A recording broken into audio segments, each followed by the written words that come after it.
Bonjour, je suis Zarani Riarivoni, sophrologue et énergéticienne.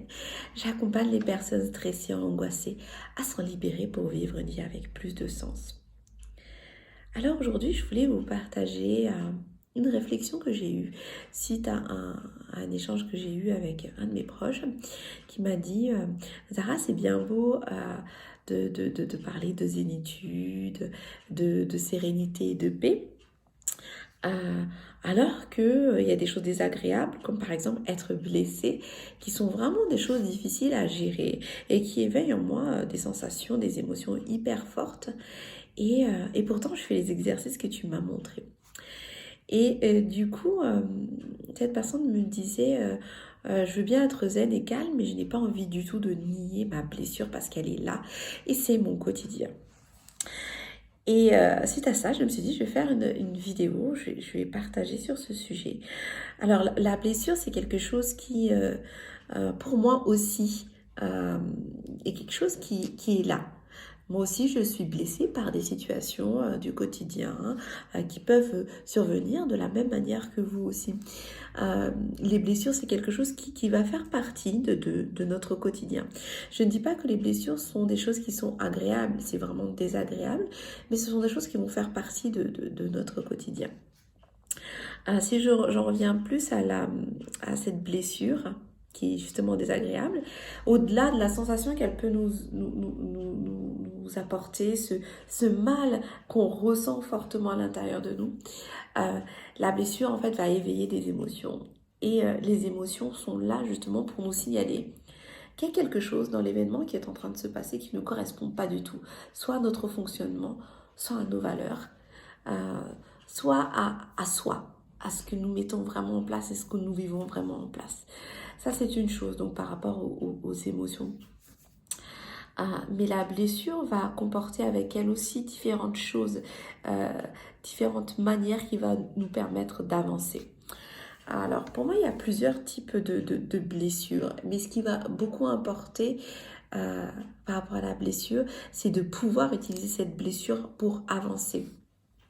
Il y a d'abord cette blessure qui est très forte, qui fait mal. Cette blessure où vraiment on a l'impression que tout est vraiment injuste et c'est vraiment injuste parce que on ne cherche pas à être blessé. Quand on est blessé, c'est qu'il y a quelque chose auquel on ne s'attendait pas du tout qui vient nous toucher.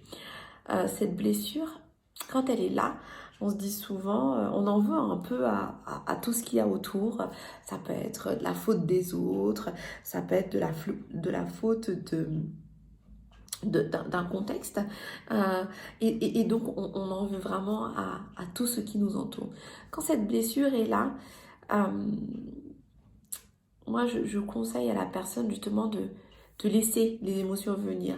On m'a dit une fois, oui, mais je pleure beaucoup, je pleure trop. Mais justement, ne vous culpabilisez pas de vous dire je pleure trop, je pleure beaucoup. Au contraire, laissez venir euh, la manière dont votre corps va réagir à cette blessure. Parce que cela va vous permettre de faire un grand nettoyage et de clarifier ce qui se cache derrière cette blessure. Et pourquoi clarifier ce qui se cache derrière cette blessure est importante? Parce que ça va vous permettre de vous dire, ok, dans cette blessure, voilà ce qui concerne les autres personnes. Et ce qui concerne les autres personnes, je n'ai pas la main. Et dans cette blessure, voilà ce qui me concerne. Et là, j'ai la main. Une fois qu'on a clarifié et qu'on a nettoyé, laissé partir tout ce qui suit ces blessures en termes d'émotion, en termes d'action, on peut se poser, se dire à travers cette blessure, comment est-ce que je peux avancer. Et je dirais que quand on arrive à ce stade, on a fait un grand pas. Parce que quand on est dans une blessure, il n'est pas facile de s'en sortir seul. Souvent, on a besoin d'aide. On a besoin d'être accompagné justement pour faire ce grand pas. Et je vous invite vraiment, si vous êtes dans une blessure qui est très profonde, qui est vraiment là, que vous n'arrivez pas du tout à avancer, vous recommande vraiment de vous faire accompagner. Et une fois que vous arrivez à avancer dans cette blessure, clarifiez la situation et dites-vous, voilà, maintenant, comment est-ce que je peux avancer?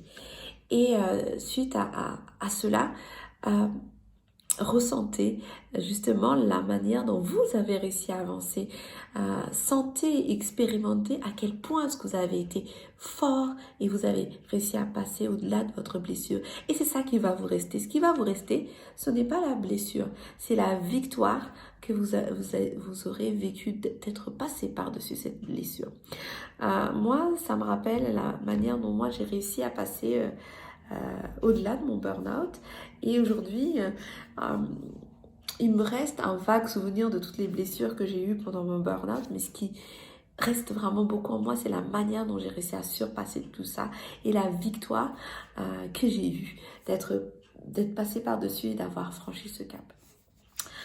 Et vous me direz, il va rester des blessures qui sont vraiment très profondes. Par exemple, la mort de quelqu'un, la perte de quelqu'un. Et ces blessures-là, c'est vrai qu'on n'en guérit jamais parce qu'on reste marqué au plus profond de nous, au fer rouge. Et, euh, et moi, par rapport à cette blessure, l'idée, ce n'est pas d'oublier cette personne, mais justement d'être en paix par rapport à ces personnes ou par rapport à ces situations et de se dire, dans le plus profond de mon cœur, oui, il reste une blessure, mais je continue à avancer. Et ce qui va rester, c'est tout l'amour que j'ai porté à ces personnes, tout l'amour que j'ai porté, par exemple, à un ancien endroit où je vivais, à une ancienne vie qui est peut-être plus la mienne aujourd'hui, mais dont j'ai peut-être une nostalgie. C'est tout l'amour et tout ce que j'ai vibré à travers ces situations qui malheureusement m'ont blessée. Mais maintenant, je suis en paix, en sérénité. Et ce qui me reste, c'est l'amour et la paix. Voilà mon partage du jour. Si cela éveille en vous des questionnements, des partages, n'hésitez pas à partager. Et n'hésitez pas à venir vers moi. Si vous, vous sentez que vous avez besoin d'accompagnement justement pour avancer et franchir différents caps qui se présentent à vous aujourd'hui. Rendez-vous sur mon site internet www.sophro-zahara.com et aussi sur les réseaux sociaux. Je vous souhaite à tous une belle journée. À bientôt.